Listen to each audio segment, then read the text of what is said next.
la deuxième communication orale intitulée Seuil de tour de taille prédictif d'anomalies métaboliques dans une population de diabétiques marocains. Travail de l'équipe de professeur Louhabi.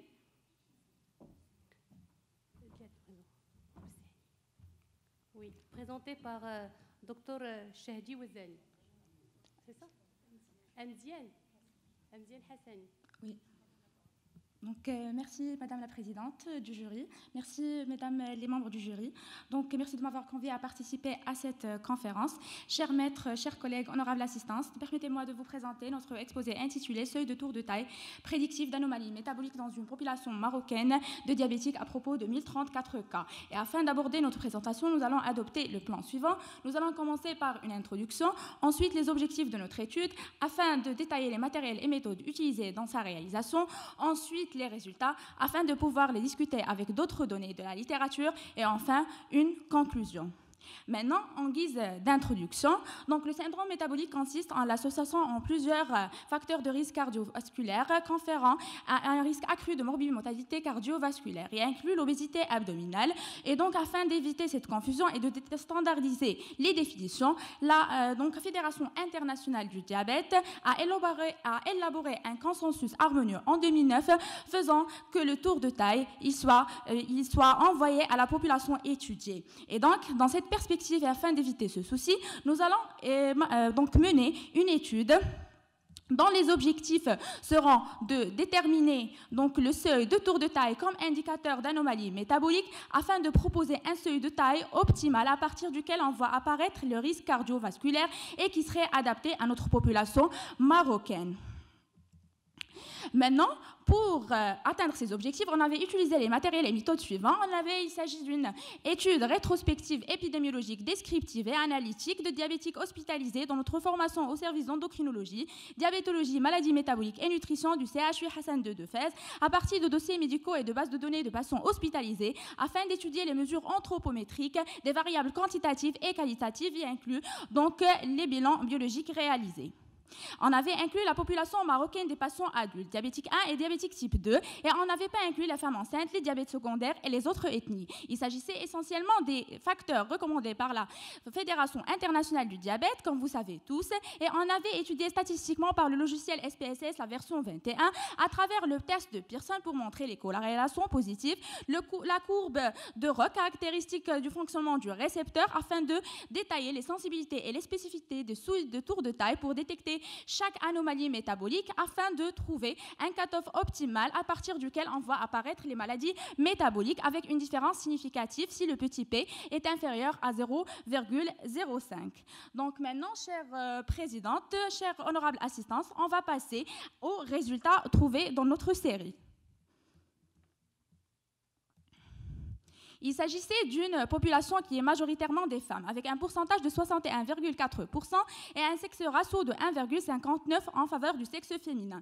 Donc l'âge moyen de notre population est de 51 ans, avec un écart type de 17 ans et le poids moyen de notre population était de 70 kg. Donc pour ce qui est de la prévalence de l'obésité abdominale chez notre population, on a trouvé 42% donc des hommes ayant un tour de taille qui est excessif selon la définition de la Fédération internationale du diabète, et 69% de femmes qui ont un tour de taille qui est excessif. On voit très bien que la majorité de notre population était dans 80% en surpoids ou en obésité, avec une corrélation positive avec le petit p-value entre l'IMC, le tour de taille par rapport au sexe, avec donc un IMC moyen donc chez les femmes de 28 kg par mètre carré et chez les hommes de 90 donc et chez les hommes de 24 kg par mètre carré, par rapport à un tour de taille qui est plus élevé chez les hommes que chez les femmes. Donc, cependant, qui correspond à 90 cm.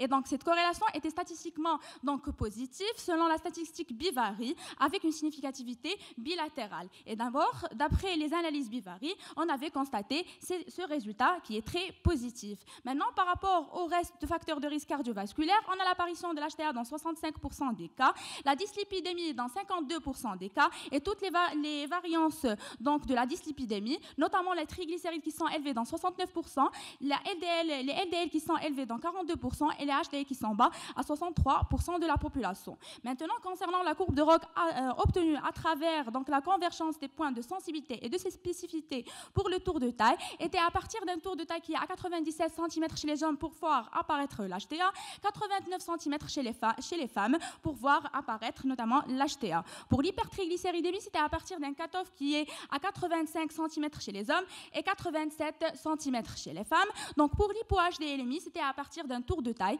qui est à 92 chez les hommes et 85 cm chez les femmes. Sur un graphique récapitulatif, on aimerait rappeler que le cutoff optimal était à 85 cm chez les femmes et 92 cm chez les hommes. À travers ces seuils qu'on voit apparaître donc l'anomalie métabolique. Maintenant, pour la représentativité de l'adulte marocain diabétique, on voit très bien que selon les recommandations de l'IDF, on a obtenu 42% de patients hommes ayant un tour de taille excessif, et par rapport aux nouveaux critères, on voit très bien la différence qu'on a une sous-estimation des hommes et une surestimation des femmes qui sont passées de 69% à 61%.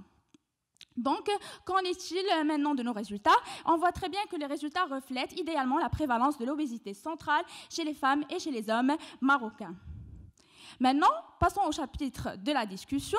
Et donc, en faisant un petit rappel historique sur le syndrome métabolique qui a déjà une histoire, il ne date pas du jour d'aujourd'hui, mais il remonte au XVIIIe siècle. Il a été pressenti par Jean-Baptiste Morgagni. Donc, après plusieurs observations anatomopathologiques, puis par la suite, M. Reven qui a décrit le syndrome mystérieux, le syndrome X. Plusieurs auteurs se sont proposés par la suite, et dernièrement, le consensus d'harmonisation de l'IDF qui a renvoyé le tour de taille à chaque population spécifique, notamment la population européenne, américaine, asiatique, japonaise, et par ailleurs, elle n'avait pas inclus la population de l'Afrique du Nord et la population de la région méditerranéenne qui devrait suivre jusqu'au jour d'aujourd'hui, la population européenne. En comparaison avec les autres études, notamment faites en Tunisie, en Algérie et pour l'Interrat African Study, on a vu que le sexe féminin était toujours le plus majoritaire, de façon comparative à notre série, et essentiellement l'âge moyen qui était plus élevé chez les hommes que chez les femmes. On voit que la troisième étude, qui est l'Interrat African Study, où on voit des chiffres plus élevés par rapport au nôtre, car l'échantillon était très hétérogène et à partir de tous les pays de l'Afrique. Maintenant, correspondant par rapport aux paramètres anthropométriques, le tour de taille par rapport aux hommes était toujours le plus élevé, comme on le voit dans l'étude tunisienne et dans l'étude iranienne. Et par rapport à l'IMC, on a un IMC plus élevé chez les femmes que chez les hommes et de façon proche et comparable à notre série. Donc la corrélation était toujours positive, notamment chez l'étude tunisienne où on a retrouvé, selon une courbe qui est linéaire, une forte corrélation entre l'IMC et le tour de taille. Par rapport au seuil prédictif des anomalies métaboliques retrouvées dans les autres ethnies, l'étude japonaise a montré un seuil de tour de taille ou un cut-off de tour de taille plus élevé chez les femmes que chez les hommes. Ceci est dû à la répartition qui est différente des graisses par rapport à notre population et aussi par rapport à l'étude qui a été basée sur des moyens d'imagerie pour détecter l'obésité abdominale. Donc dans l'étude tunisienne, on a un cut-off qui est de 85 cm égal par rapport aux hommes par rapport aux femmes. L'Arabie Saoudite, on a trouvé une étude qui est assez semblable à la nôtre, où le cut-off était assez proche des résultats obtenus dans notre série. Donc, par rapport à la représentativité des nouveaux seuils dans les autres ethnies, le Maroc et par rapport à la Tunisie, on a trouvé des résultats qui sont assez comparables. Et pour les autres études, ils pensent que la corrélation de tour de taille dépend essentiellement de la graisse viscérale, du sexe, de l'appartenance ethnique, et elle est toujours plus faible chez les femmes. Maintenant, en guise de conclusion,